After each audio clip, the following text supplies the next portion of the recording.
Not guilty. Ito ang inihaing plea ni Senator Rodante Marcoleta sa mga kasong kinakarap niya sa Sandigan Bayan, kabilang ang non-bailable na plunder. Nakatutok si Maki Pulido.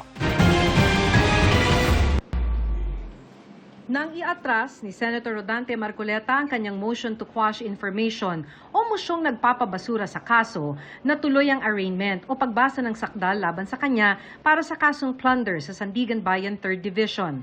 Not guilty ang inihain ni Marcoleta sa akusasyong pandarambong. Ayon sa binasang sakdal ng korte, nakipagsabuatan umano si Marcoleta sa mga pribadong individual para makatipon ng ill-gotten wealth sa pamamagitan ng ilang criminal acts. Sa loob daw ng 3 araw noong Enero 2025, umabot sa 75 million pesos ang ibinigay sa kanya ng mga kapwa-akusadong sina Mike Defensor, Joseph Espiritu at Aristotel Viray. Pagkatapos ng arraignment sa 3rd Division, sumalang naman si Marcoleta sa 4th Division. Ang humahawak ng kasong paglabag sa PD 46 laban kay Marcoleta at dating Congressman Mike Defensor.